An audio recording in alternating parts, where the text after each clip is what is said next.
આજે તો એવા મંદિરે જવાનું છે જે અમારા વિસ્તારની અંદર બહુ પ્રખ્યાત મંદિર છે, પણ મેં તો હજી સુધી નથી જોયું, એટલે જોવાની ઈચ્છા બહુ થતી હતી. આપણે આજ તો હેડ્યા મંદિર જોવા માટે. આ તો જય શ્રી કૃષ્ણ મિત્રો. આજે તો હું અને ડીગુ જઈ રહ્યા છે હનુમાન દાદાજીના દર્શન કરવા માટે ટટોસણ ધામ. હજી તો અમે પહેલા પહોંચ્યા નતા, એની પહેલા તો અમારું ઘોડું થઈ ગયું દર્શું. ખબર નહીં હોય જે રીતની ખબર પડી જાય છે કે અમે હવે રખડવા હેડ્યા છે. અને આજે તો ઘોડાને એટલું પાણી પાયું છે ને કે બીજી વાર હવે દર્શું નહીં થાય. મની પાવર વધારે તો માં જોડે આજ તો. दोस्त बेकारी नहीं है अपन, बहुत पैसा है अपने पास.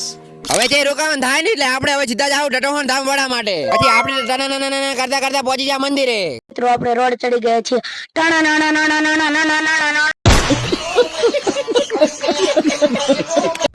ફાઇનલી આપણે પહોંચી ગયા હનુમાન દાદાજીના મંદિરે. અને હું તો જિંદગીમાં પહેલી વાર હનુમાન દાદાના દર્શન કરવા માટે આવ્યો ટટોસણ ધામ. અને આજે શનિવાર હતો એટલે આજુબાજુના બધા લોકો હનુમાન દાદાજીના દર્શન કરવા માટે આવતા હતા. પછી મેં કરી નાખ્યા હનુમાન દાદાજીના દર્શન, અને તમે પણ કરી લો.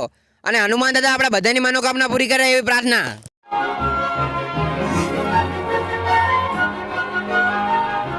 ત્યારબાદ આપણે આવી ગયા બગીચામાં ફોટો શૂટ કરવા માટે. અને અહીંના બગીચાની તો શું વાત જ કરું. જો તમારે કોઈ પણ લગ્ન પ્રસંગનો એવો ફોટો શૂટ કરવો હોય ને તો આ બાજુ આવી જવાનું. પછી મેં કરી નાખ્યા રામ ભગવાનના દર્શન. અને અહીં તો કેટલા લોકો ફોટો શૂટ કરાવતા હતા, પણ આપણે થતું તો મોડું, એટલે આપણે હવે ફટાફટ જવાનું છે થરા. અને હા, અહીં મેં હનુમાન દાદાજીના મંદિરનો મસ્ત સિનેમેટિક શોટ લીધા છે. જો તમારે જોવા હોય તો ઇટ્સ નવગણવાળી આઈડીમાં જોતા આવજો. નહીં. પછી આપણે આવી ગયા મોબાઈલની દુકાનમાં, કારણ કે ડીગુના ફોન માટે કવર અને ટફન નખાવાનો હતો એટલે. અચ્છા ઠીક હે. અને આ બાજુ ટફન નાખવાનું ચાલુ થઈ ગયું. ત્યાં સુધી તમે કોમેન્ટમાં જય રામાપીર ને જય ખોડલમાં લખતા જાજો. અને તમે બધા ફોલો નહીં કરતા ને, આટલી ઘડા આપણે ચાર હે ને ઓલો આઈફોન છોડાઈ નાખ. ફોલો જ નહીં કરતા, તમે ફોલો કરો હડો. પછી આપણે કરવાનો તો નાસ્તો, પણ ત્યાં તો આપણે મળી ગયા આપણા ભાઈબંધ. અને રાજ્ય તો છોડીએ કરતો વધારે માર્યો છે લે. વાહ ક્યા મુસ્કુરાહટ હે. પછી આપણે મગાઈ નાખ્યું મંચુરિયન અને ઉભા રહો, હવે ખાઈ રહ્યું પછી વ્લોગ ચાલુ કરવો. क्या बात है सर, क्या बात है सર, क्या बात, ये बात है. અને પછી આપણે નાસ્તો કરી સીધા આવે જાવ ઘરે. એટલે નવગણિયા ઘરે જાય, ઘરે તાર બાપો તને ગોતેલો છે, ચાનો ભાટકેરો છે.